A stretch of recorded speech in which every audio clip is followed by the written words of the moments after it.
This episode is brought to you by Accenture. When your advertising operations fall out of sync, everything else follows. Spotify and Accenture are working together to reinvent the rhythm of ad sales, using automation, analytics, and smarter workflows to simplify campaign delivery and access better data across the business. The result? Less time spent on operations, more time connecting brands with the moments and fandoms that matter most. Learn more at accenture.com/Spotify. Here's your report. Oh, thanks, Jane. I wish I could hire someone just like you. Try LinkedIn Hiring Pro. It's more than a job board. It's like the recruiter you always wished you had. Hiring Pro uses real-time insights to match your role to LinkedIn's unique network of professionals and delivers a short list of best fit candidates. You'll spend less time sorting applicants and more time talking to the right people. Let's do it. You're irreplaceable, Jane, but another you would be great. Hire right the first time. Post your job for free on LinkedIn today at linkedin.com/quality. Welcome to Holocron History, Star Wars Canon versus Legend. Join us as we take a deep dive into the lore of the Star Wars universe. All right. Hello, and welcome to the Holocron Histories podcast, where we talk about Star Wars Canon versus Legends. I'm one of your hosts, Austin, also known as Teacup. And I'm here. Oh. I was just going to say, I'm here with Ben. Ben of Temeria is here. Yeah, Brandon, or also known as Ben of Temeria. Wow, that threw off. Oh my gosh.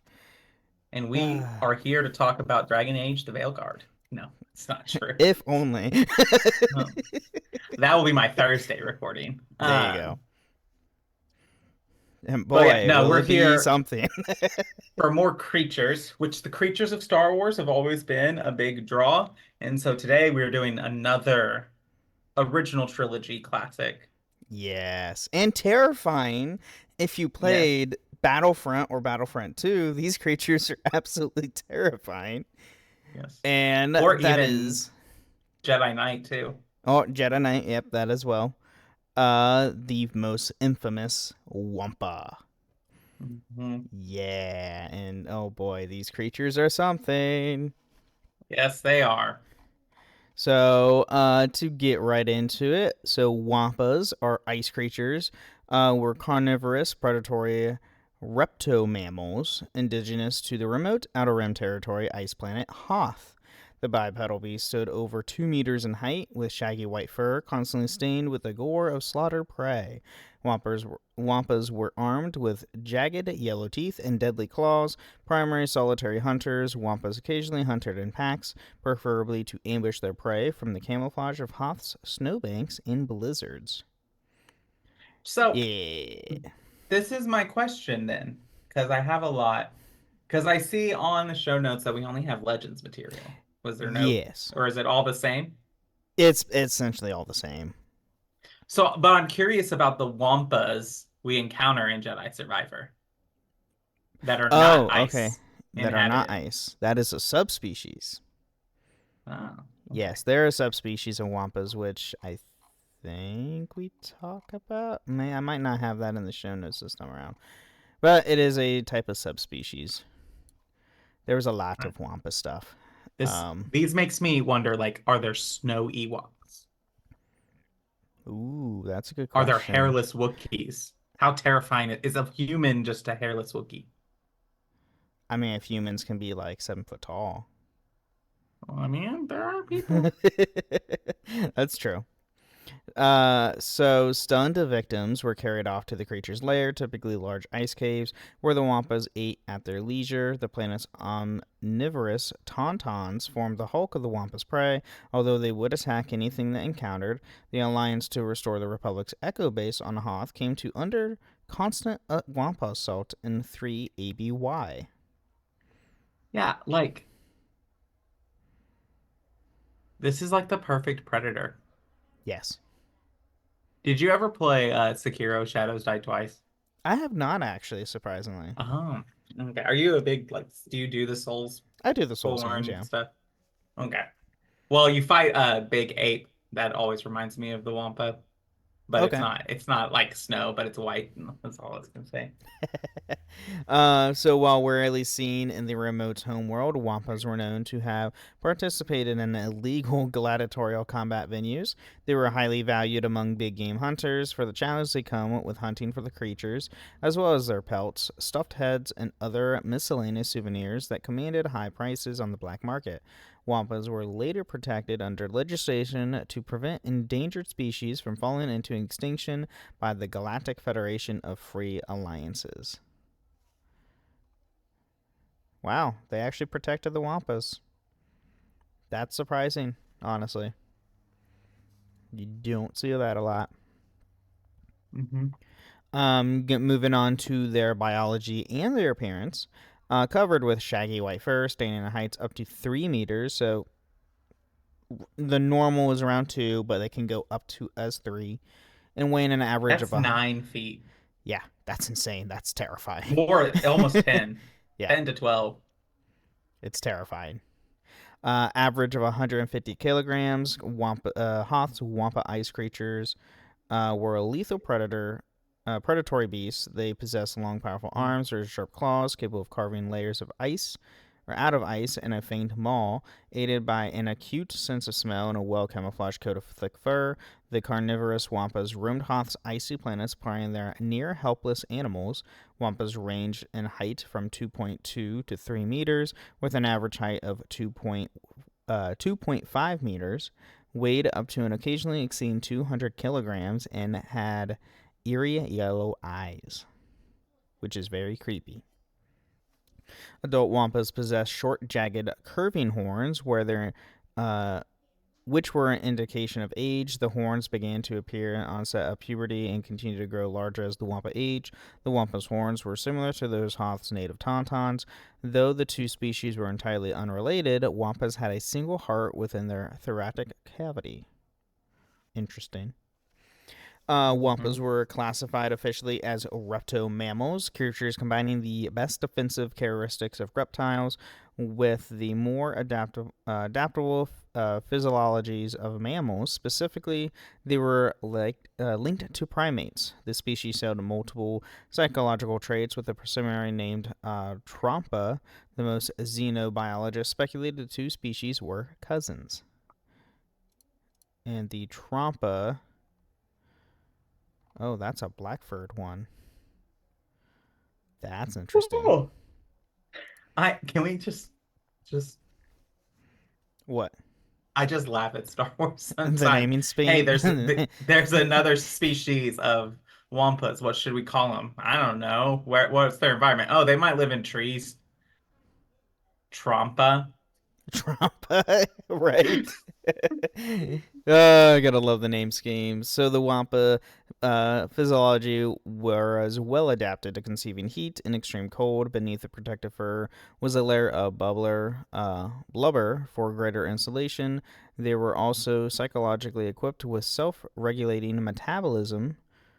Wampas comprise 11% of Hoth's total indigenous animal population. That's it's pretty decent amount of the animal population, 11% being just Wampas. So you will see a Wampa if you're careful enough to see one in the snow. Yeah. I don't walk around snow planets. No. Without your lightsaber. Right. Well, I guess Luke had his lightsaber. He got Yeah, surprised. he was surprised. So which is like that. This always gets me. This is not related to Wampa. Well, it is related to Wampa. It's like, I know Luke was still training, but do not all Jedi have like the reliability of like the precognition, the ability to like see and sense things before they happen really stresses me out. It's like maybe sometimes I'll see it. Maybe sometimes I'll have reactions like that. Yeah. Oh, well. And it's not like Luke wouldn't know that there are those snow creatures. Can the Wampas hide their force presence? That's a good question. I don't know. These are the questions that come into my brain. Also, what is the temperature you need to cook a Wampa steak to for it to be safe Ooh. for consumption? That's a good question. So the Wampa reigned at the top of the Hoth's food chain as the planet's most violent alpha predator, with their strong sense of smell, coat of thick white fur, which blend in perfectly with the ice landscape of Hoth, and brute strength. Wampas made excellent natural hunters.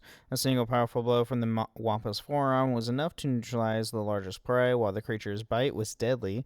Very rarely were Wampas themselves victims of predators. In fact, the creature had no natural enemies except for other Wampas. So, infighting. That's the only way you can take down a Wampa. Wampas typically traveled on 2 or 4 legs, preferred 4 except during an attack. The creature stalked their prey until reaching close enough proximity to make a rush attack. A Wampa would take a final sighting of his target by rising on its hind legs and then sprinting towards in a deadly pounce with claws outstretched, though it could only swing 1 claw at a time due to their massive size. In terms of the creature's diet, Wampas subsisted primarily on Hoth's many varieties of omnivorous tauntauns, although they also hunted lumbering ice trommers, herd beasts, antlered mammals called rebu, and other smaller unwary creatures, as well as attacking anyone or anything else that may encounter that might seem to be a source of food if particularly hungry. The powerful Wampa required large amounts of food to sustain itself, and a single tauntaun was enough to nourish 1 Wampa for a considerable period. Yeah, because Okay. tauntauns are quite large. Can we go back to the fact that they can only swing one arm at a time? Like, how does that work mechanically? Like, we have independent use of each arm. Yeah, I can swing both at the same time. I can, there are lots but of things that can I be would imagine done. it's because of their size and, I don't know, the weight, possibly. I mean, if you think they're average around like 7.5, 8 feet, pure muscle, and they're freaking massive. But the ability to swing your arm has to do with your bones, not really your muscle. True. It That's has to do true. with the like sockets in your bone and your ability of your brain to communicate with your Well, boom, nerves. right there. It's their brain power. Yes. But like even dogs can move one paw at a time and can move both paws No, at a that's time. true. See? I don't know. They haven't gone that far. This is why These are I'm the here. I'm here to questions. ask these stupid questions about creatures and how they work. And like, can Raker be medium rare? Can that happen? Oh my gosh. So the Wampa family groups in particular require a substantial supply of meat since a female Wampa could birth up to 3 cubs at once. However, the completion among Wampas on Hoth's relative small number of prey animals formed a limit to number of the creatures existing on Hoth, keeping the Wampa relatively scarce. Wampas were particularly sensitive to high-pitched noises, sounds that were similar to those made by a female in search of a male, while Wampas were naturally well insulated against the Hoth elements as a result of their dense fur. They were made also invisible to most standard life form sensor scans, which is how they managed to avoid detection by Republic xenobiologists for so long. Okay, I get that. Their own little camouflage helps them stay away from sensors. Okay. Not the Force, But but sensors at the least. Force, okay. At least sensors. We don't know about the Force.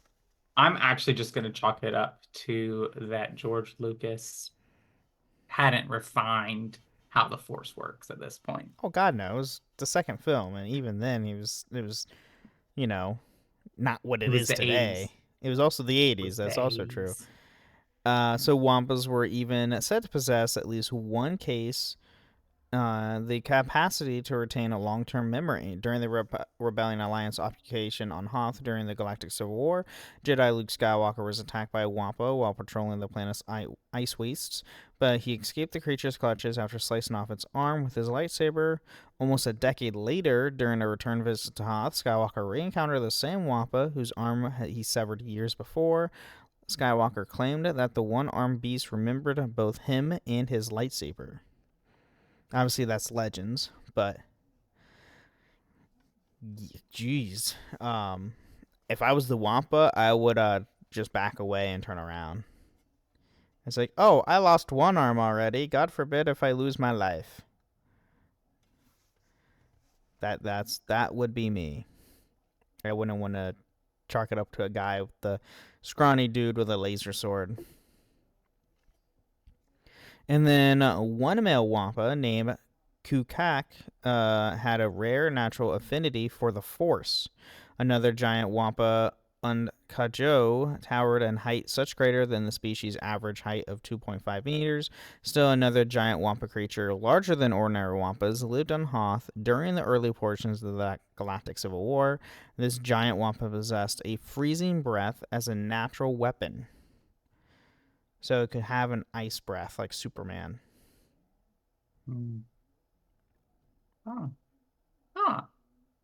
one Wampa has had an affinity for the Force, which is also very terrifying. We're going to put a pin in that, because, yeah. Legends material it gets a little wacky there. I was going to say, do you have to be, like, sentient to use the Force? But we know that's not true, because, like, the Tukrata, they tap into the Force in their hunting style, as does, like, the Tentax and other, like, dark side creatures use the Force. So it's needless to say that, like, even probably the space whales probably also tap into the Force. Yeah. The Purrgil probably do that as well. Oh, yeah. I believe it. So that's my question. But my other question here is that, what was the thing we said before the Force thing? The possessive freezing breath? Oh, yes. So in D&D, dragons have, like, a sac in their body that holds and produces, like, their breath. So, like, if you have a red dragon, it produces fire. White dragon has a frost sac. So now I want to know, do Wampas have a frost sac? I need one of those. You know, do you remember those books where they would, like, have, you would open it and it had, like, the picture of the ship, and then you turn the page and it was, like, all the inside parts of the ship? Yeah. Mm-hmm. I want that, but for the creatures. Ooh, that would be cool. I think they have something similar. I think they have one for, like, the Tauntaun. I think there's like an actual, like, look of the inside of a Tauntaun. I don't know, like, about a Wampa. How many hearts does a Wampa have? One? Is it one big one? Is it like 4? It's in there. We went over it during the beginning here. In their Krogans have 4 testicles. So their thoracic cavity, they have one single heart within their thoracic cavity. He just is ignoring. Yeah, I missed that, but you're just ignoring my Krogan comment. I heard the Krogan comment. Speaking of Krogans, yes, they are working on now Mass Effect 5 fully. Woo! In 7 days and 2 days, or on Thursday when this episode drops. So happy N7 day for everybody. But with that being said, let's take a mid-break, thank our patrons, and we'll be right back. I wrote a little song to remind you, Choice Hotels get you more of the experiences you value. The Cambria Hotel's got it all. A rooftop bar, have a ball. Cocktails up here feel just right. Is Cambria amazing? All right. Bring a date, your team, or even your mom. Book direct at choicehotels.com. See you on the roof. This episode is brought to you by Perfect Bistro Cat Food. Hey guys, today I'm interviewing my cat about his perfect bistro food. Percy, you seem to be a big Perfect Bistro fan. Care to comment? Totally. What do you like about it? You love the high-quality ingredients? And the delicious flavors, of course. Yeah, that makes a ton of sense. Listen to Percy, guys. Visit perfectbistro.com to try it for your cat.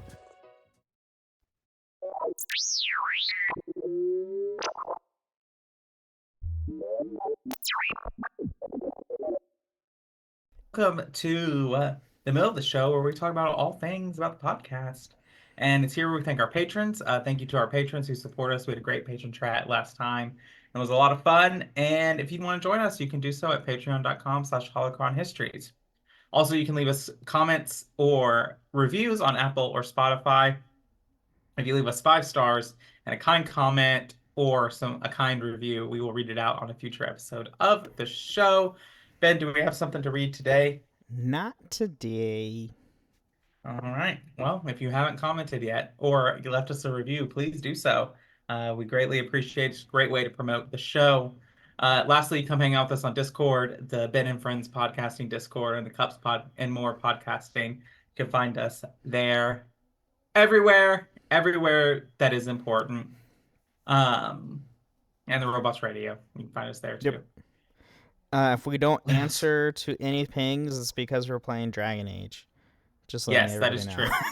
But we do have some Star Wars news to talk about because they did release stuff for the Skeleton Crew. Oh, that's right. I still need to watch that new trailer. Yeah, I haven't watched it either because I'm not really that interested. But that was released. It's so PG-14. I do know that. Yeah. As a host of a Star Wars podcast, I am acknowledging the content that is coming out. I did see that, but like I said on previous episodes, comes out in December. My entire I do know that. Yeah, my entire personality is Dragon Age: The Veilguard. I barely stopped playing to watch the Agatha All Along finale, which is also a fantastic show. I haven't watched that yet.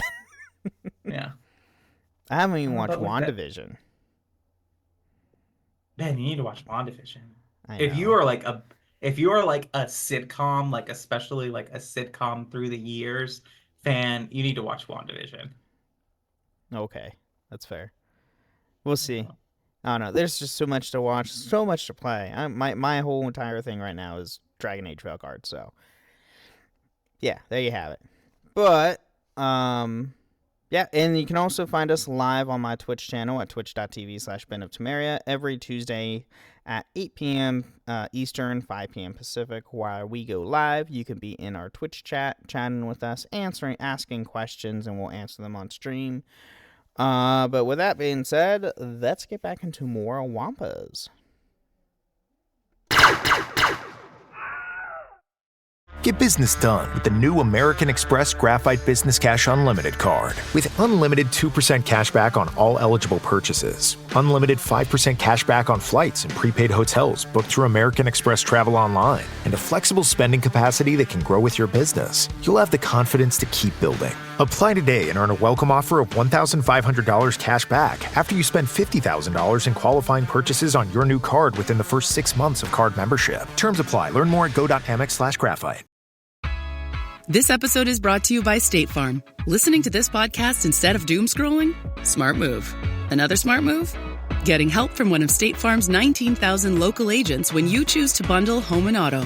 Bundling, just another way to save with the Personal Price Plan. Prices are based on rating plans that vary by state. Coverage options are selected by the customer. Availability, amount of discounts and savings, and eligibility vary by state. All right, we're back. Now we're in the history of Wampas. And to be mindful of everybody, this is Legends history, so obviously it's not going to be one for canon. So, in the Cold War, Wampas roamed Hoth's frozen surface as early as 3643 BBY during the final years of the Cold War between the Galactic Republic and the Sith Empire. Prior to conflict in this Hoth system between the two sides left the planet a graveyard of downed starship wreckage, which attracted salvaging pirates and eventually both the Republic and Empire to return to reclaim their war machines, bringing with them renewed hostilities to Hoth's surface and encounters by all the planet's native ice creatures. Yeah, and I don't think I've been to Hoth in SWTOR. Really? It's one of the main planets you'll eventually have to go to in the base storylines. Every single campaign had to. Maybe I did. So Hoth's alpha predators proved to be a surprisingly intelligent peril to the planet's newcomers, especially unwary travelers wandering too close to unexplored ice caves. Multiple combat patrols disappeared after seeking shelter in a cavern thought to be unoccupied. Horror stories of men swallowed whole by a towering Wampa ice creatures made the rounds among new arrivals to Hoth. According to reports during the era, Wampas numbered among some of the Hoth's most hostile wildlife to call the Clamburn Tundra home during the war. Disturbed by the occupiers' encroachment on their habitat, Wampa preyed on the entire squads of soldiers. Wampas also roam among the Hoth's White Rock wastes, High Mount Ridge, and glacial fissure areas. Yeah, and you will find a lot of them. You will find a lot of Wampas. Now, you being the protagonist of your said story, you can easily take down a Wampa unless you're severely underleveled. Or if you're like, hey, there's like 5 Wampas and you're trying to take them down and yeah, you're going to die. Don't do that. Please do not do that. So during the Clone Wars, so a millennia later, in 21 BBY, Obi-Wan Kenobi and Jar Jar Binks were stranded on Hoth after their transport was shot down. They were pursued by a squad of B-1 series battle droids. Kenobi and Binks imitated the call of Tauntauns, which drew in Wampas to attack the droids. The pair were able to escape in the chaos. See, that's smart. That's Kenobi for you. Jar Jar, I would imagine, if he was there by himself, he would have been killed easily. Or frozen to death, one of the two. Wampa was also collected by Kinna and stored aboard his starship in Carbon Freeze. It was among the beasts freed by Mace Windu to defeat him. I don't remember who Kinna was. Oh, is this the... Which version of Clone Wars is this? That's what I want to know. Oh, this was the Star Wars The Clone Wars comic. Oh, the collector. This one was a comic. Okay, that's why I don't know Kinna. That makes sense. So now we have Krissa Wampa Master. So early as 2 ABY, the Force-sensitive Dathomiri Night Sister Krissa took refuge on Hoth after being exiled from her homeworld of Dathomir. Krissa, strong in the force power of beast mastery, soon gained command of a pack of the ice planet's native Wampas through mind control. Cut off from her home and her family on Dathomir, Krissa depended on one of her Wampas for physical and emotional warmth. Aside from the beast control, Krissa also dabbled in genetic engineering, though which she eventually produced a gigantic Wampa of unnatural size, Unkajo. That's terrifying. And this is obviously back when force powers were more broad than it is nowadays, to where there's a lot of different stuff. Beast Mastery, I mean, there was in the KOTOR series, KOTOR 2, you could calm beasts. And I think you could like briefly tame them, couldn't you? Austin? Maybe? Yes, briefly. Okay. I thought so. Couldn't remember. Krissa used her mind-controlled Wampas to devastate nearby installations and to steal supplies. However, as a complete control of Krissa had over her pack of Wampas, her beast mastery quickly attracted the attention of both the Galactic Empire and the Jedi sympathetic to the Rebel Alliance, who hoped that to either harness her knowledge or remove Krissa as a threat to Hoth's local population. Imperial intelligence leader Black Hole, and his own ideas how to employ Chrysia's beast mastery and dispatch a team of Imperial Security Bureau agents led by Captain Jeffron Breck to capture her. During their search for Chrysia on Hoth, Breck's team encountered 2 of the Night Sisters' trained Wampas, as well as the giant Wampa Unkajo, who towered over its small brethren, prompting a skirmish between the Imperials and Chrysia's beasts. I don't see this going well. Breck's team killed both of the 2 smaller Wampas before hamstringing and, they believed, finally killing Unkajo as well, although the Wampa knocked at least one of Breck's men out cold.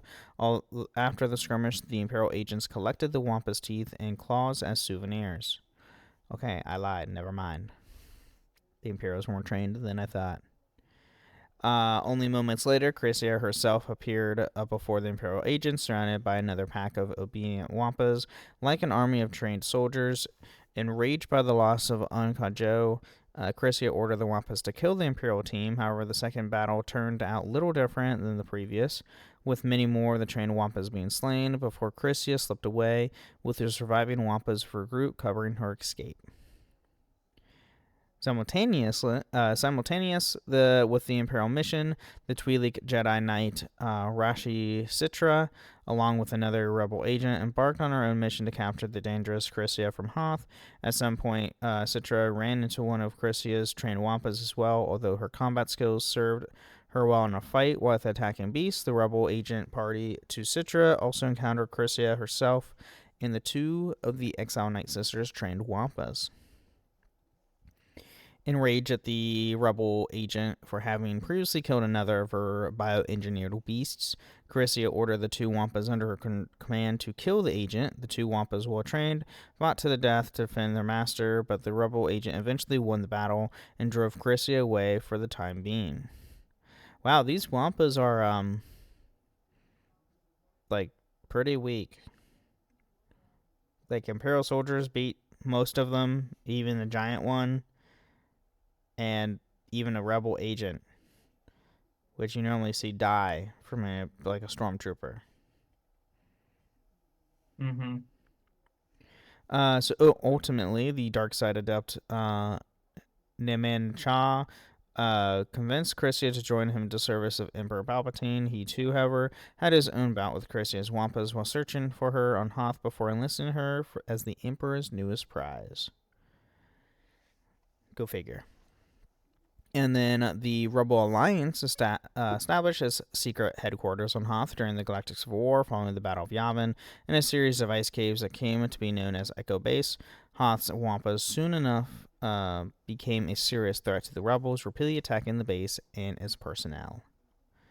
There is a deleted scene, I believe, in Empire that you see some snowtroopers open a door, and then you see a Wampa arm come in and grab one of them.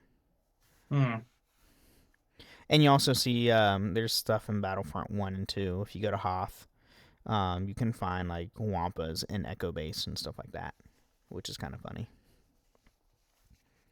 So certain subclass of the big game hunters existed who specialize in the sporting hunt of large predators like the Wampa. They often travel to a remote Hoth system to hunt Wampas. Poachers and hunters have been tracking for Wampas for decades prior to the onset of the Clone Wars. Although their mortality rate often exceeded their creatures themselves, Wampa pelts or stuffed heads were prized trophies among hunters in a black market fur trading operation that involved Wampas existed in the Outer Rim at some point before 33 BBY. Wampa souvenirs and even clothing made of Wampa fur had been known to command high prices at galactic trading posts by the early years of the Galactic Civil War. And then here we get to Austin's favorite part of Wampas. Wampa meat was also served in some corners of the galaxy. As of 31 BBY, a serving kitchen within the space station dark side on the asteroid of Sulinar asteroid belt had 20 kilograms of ground lean Wampa meat stored in a freezer. by 1 ABY, the sporting hunt of Wampas was illegal, though hunters were still able to sell the wares on the black market for a high gain. Wampas were later included in the Galactic Federation of Free Alliance legislation to protect endangered species from extinction. So yes, the Wampa meat was a delicacy, apparently. Just like what, Austin was hoping for. Okay, but like what? Like, is it red meat? Is it like a white meat, like chicken, that you have to cook all the way through? I would Like, imagine. what? Well, we see Luke cut off the Wampa's arm in Empire, the wound showed red. I'm assuming But it's is a that red just meat. blood? Well, that could be. That's true. It could be blood. You know what? I don't know. Is Wampa meat red? I don't know if we have anything on I this. doubt there is this much Well, detail in the lore. darn. I wouldn't No, we expect this don't. much detail in Dragon Age lore. So That's fair. Well, do people eat nugs? I think we do. I think they do, actually. People eat nugs in Dragon Age, don't they? yeah. Nugs are creepy. Yes. Anyway. They do. In other encounters, so by 27 BBY, she showed Changeling impersonating the former Tweak Jedi Knight turned pirate Reese Karin had set up a Lumini spice mining operation on Hoth, using the planet's Wampas as food collecting servants. He fitted several of the creatures with a type of biosimulant brain implant, making them more docile and able to understand and respond to Shido's verbal commands. They were instructed to retrieve Tauntauns and bring them back into his subterranean cave, where they were taught to skin them in preparation for his consumption. Okay, that's kind of interesting. Like Wampas with brain implants to understand basic commands and be more docile. That's also terrifying.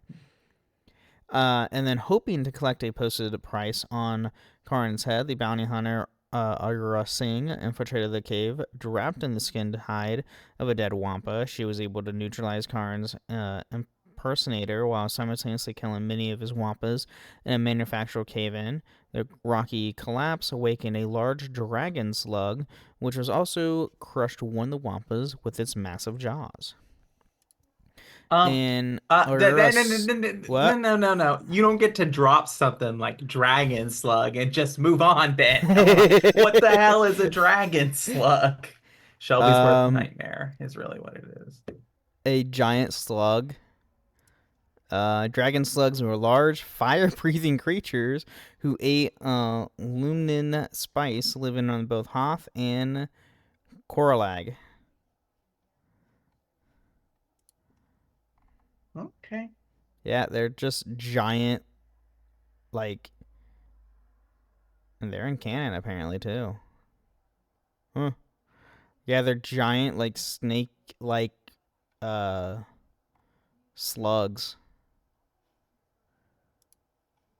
Yeah. And they breathe fire. That's the name, dragon.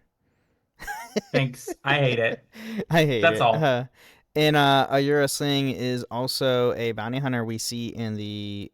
do we see her in Clone Wars? Or, we see her in live action. Yeah. I can't remember what movie did we see her in. Hey, Aura? She's in Phantom Menace. Phantom Menace. Oh, okay.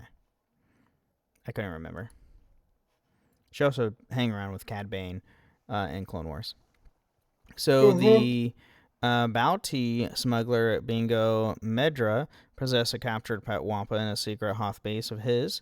When the Hutt crime lord Jabba sent his musical retainers, the Max Rebo band, on a covert assassination mission to Hoth to kill Madra, the smuggler threatened to feed the musicians to his Wampa if he suspected a trick. To the participants of Jabba the Hutt's demolition games later encountered a single Wampa while competing on Hoth shortly before 4 ABY. Okay, So these so whoa, these band members are assassins? if you do not know, the Max Rebo band is the band that we see in Return of the Jedi that has the infamous added song, extended song in Jedi. Da da da da da da da da da da da da da da Oh yeah, yeah, da. yeah. Okay. That's the Max Rebo band. So these people are assassins.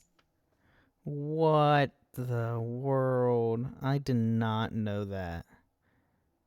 All right. Well, you learn something new every day, and that's it for me. And then, last but not least, on his mission to Hoth in 14 ABY, Jedi Master Kyle Katarn and his apprentice Jedi student Jaden Kor encountered several rogue Wampas around the perimeter in inhabiting the ruins of Echo Base. Kor found one Wampa in particular attacking a Tauntaun within the base. And that is Jedi Knight 2, Jedi Outcast? Or is that Jedi...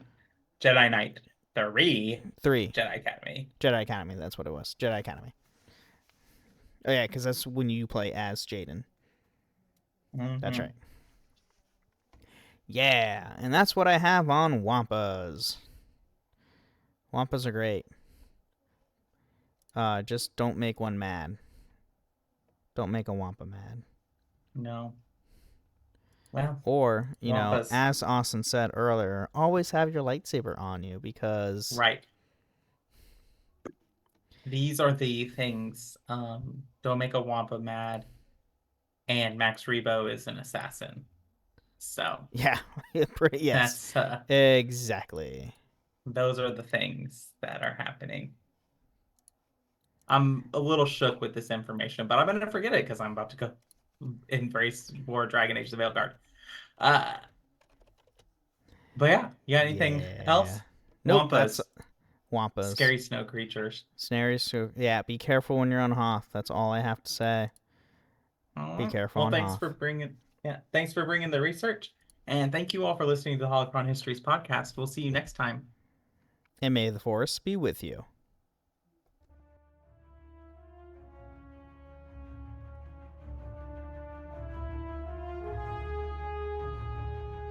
Thank you for listening to Holocron Histories, Star Wars Canon vs. Legends. You can find us on the Robots Radio Discord at robotsradio.net, the Ben and Friends Podcasting Discord, and even at the Cups Podcast and More Discord.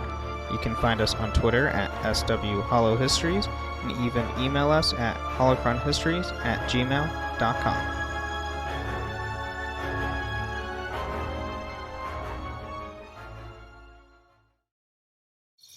Traditional home security only alerts you after a break-in, and that's too late. SimpliSafe is changing that. Stop. This is Simply Safe. Police are on the way. We don't just alert, we stop crime before it starts. SimpliSafe, plan starting around $1 a day. Save 50% on your new system with professional monitoring at simplisafe.com/Spotify or with promo code Spotify. Outdoor deterrence requires a SimpliSafe Active Guard outdoor protection plan starting at $49.99 a month. Visit simplisafe.com/licenses for alarm license information. Tennessee 2012.